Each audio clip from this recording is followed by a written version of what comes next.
Do you have thalassophobia? Iron Lung is a game I wanted to talk about when it came out, but I wasn't very well at the time. I'm still not, though I am better. Anyhow, though a little late, I still want to explore this really interesting game. In Iron Lung, you explore a sea of blood on an alien planet in a tin can submarine that could sink at any moment. It's become pretty popular thanks to being rather innovative in that you can't see what's outside at any given moment. Your only portal into the outside world is to take black and white photos that are extremely blurry and unclear. Maybe you're the same person who took all those photographs of the Loch Ness Monster.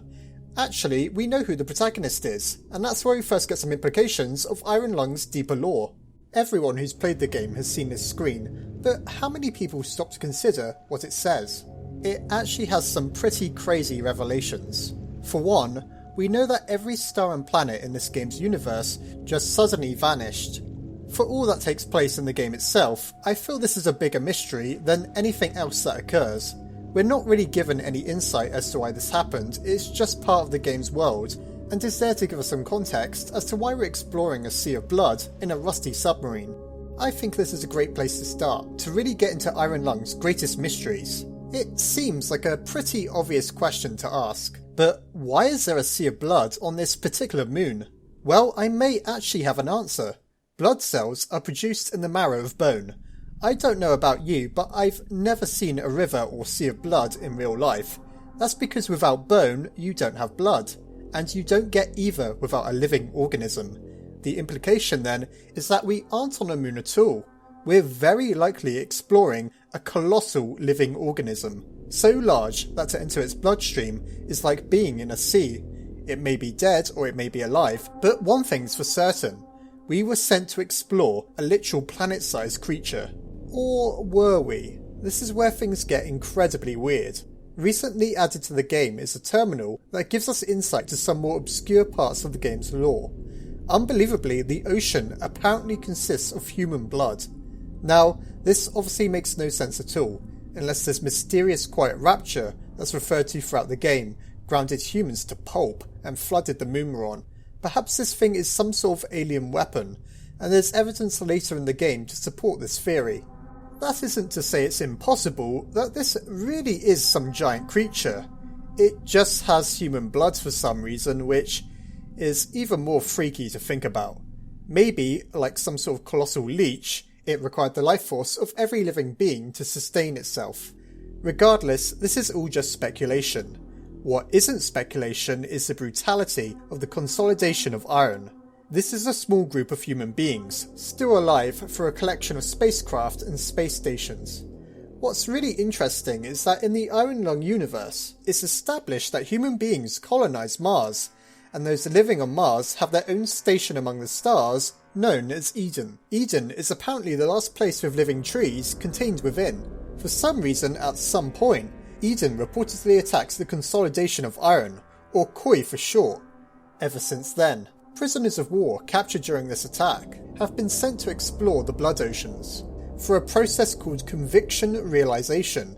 This is just a fancy term for a death sentence, and the character we play as is almost certainly a former resident of Eden whom participated in the attack, which explains why other human beings have assigned us such a horrible fate. By far the most harrowing entry on this terminal, however, is the one explaining what the SM-8 is. The SM-8 is a type of advanced submarine that, unlike the Iron Lung, is actually designed for navigating these disturbing blood oceans.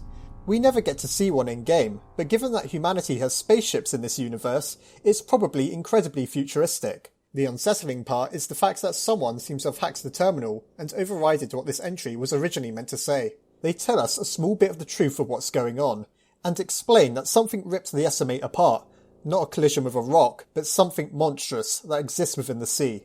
This only gets worse to think about when you realise that the SM-8 is supposedly far more durable than the Iron Lung, and we're being sent to the exact same location that the SM-8 was torn apart. As nightmarish as all of this is, it isn't actually the weirdest part of the entry.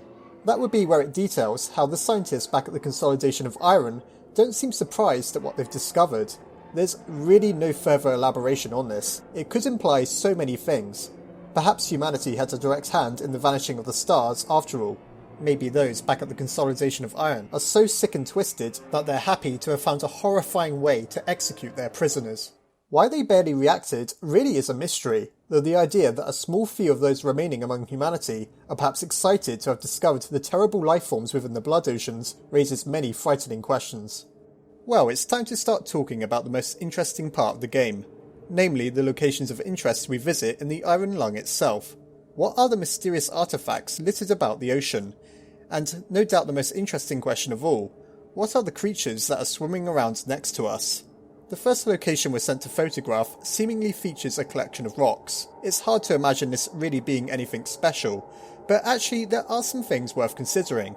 First of all, why did the Consolidation of Iron consider this place to be of interest? There's obviously something more than meets the eye here. The way they're arranged certainly doesn't look natural, at least not for a pile of rocks. Not that I think it's impossible either.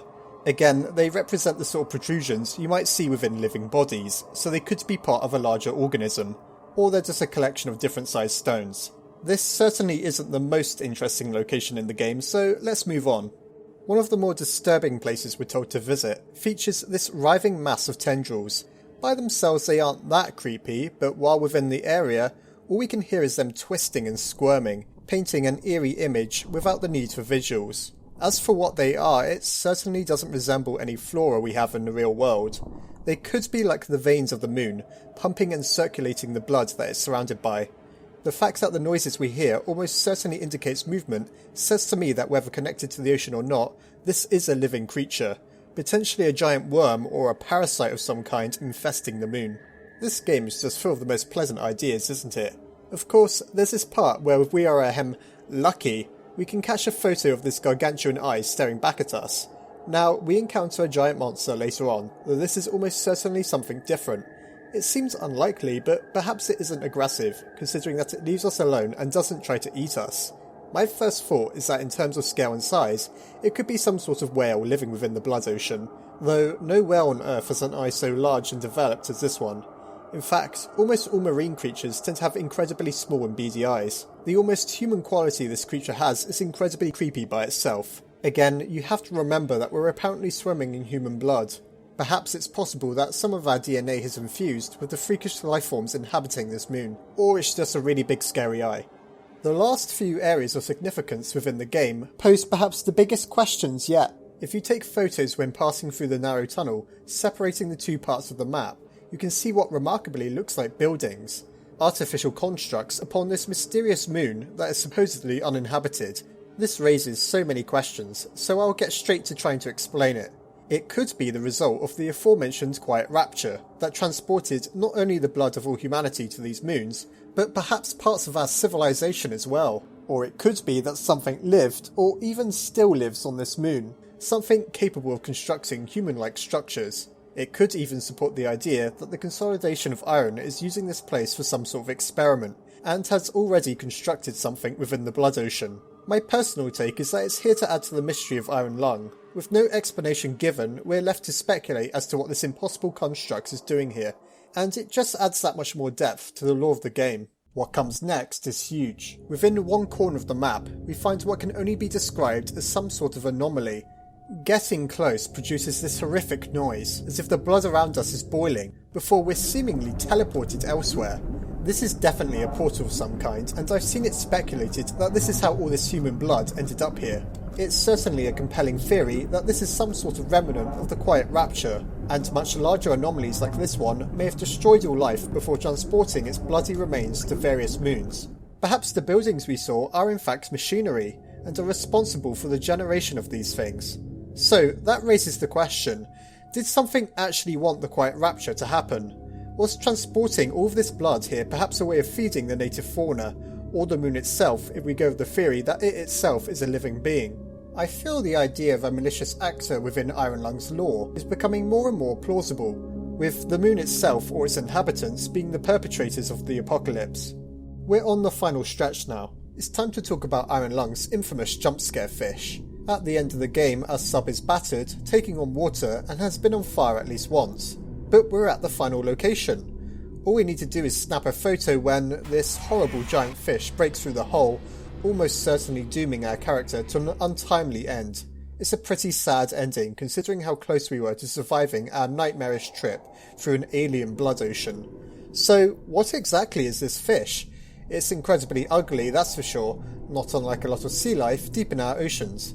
Take the anglerfish, for example. Of course, anglerfish don't grow to be the size of buildings and ram through submarines. There's no doubt in my mind, however, that this thing was inspired by the tremendously ugly denizens that dwell in Earth's deepest seas. Its behaviour is like that of a shark, rushing towards something to take a chunk out of it. Therefore, I think this is some sort of primordial creature, quite like the Megalodon, a colossal shark that was said to exist during Earth's prehistoric past. This thing was quite literally a 60-foot long shark, and we can only speculate as to what it really looked like. Maybe the fish in Iron Lung is an interpretation of sorts. Where did it come from then? Well, given that there's another fish swimming about the ocean, they could just both be native to this place. It could also be drawn through the portal from somewhere else, or maybe at a point in Earth's past. Finally, it could be the result of some sort of horrific experimentation, either by the formerly mentioned consolidation of iron or something alien. As there's definitely something more going on in this place than is immediately obvious, I think it could be the byproduct of whatever purpose the blood oceans ultimately have. Well, that's everything. Actually, there's one more thing to talk about. Not marked on our map is this mysterious humming pillar in the middle of nowhere. For a game already full of mysteries, this really is the icing on the cake. Like those terrifying noises of the deep sea we've recorded in real life, this emits a truly bizarre sound and seems to serve no purpose other than to confuse us. I have a few interesting theories that might satisfy you, however. Remember earlier how we learned a submarine called the SM-8 preceded us and was torn to shreds? Well, if that were to happen anywhere, it was probably here, close to where we eventually perish as well. The pillar could be the black box of that submarine, playing a garbled recording of the coy scientist's final moments. It could of course just be another product of this alien moon, and a part of the buildings or machinery we talked about earlier. Maybe it's a lure of sorts, attracting the massive marine predators within the area to this location. Unless there's an Iron Lung 2, we'll likely never know for sure. And that about covers almost everything in the game. I could talk about each individual discovery for quite some time, though it's hard to refute that several theories seem plausible. Therefore I'll leave things open-ended for now, but hopefully this video exposed some new possibilities about the game.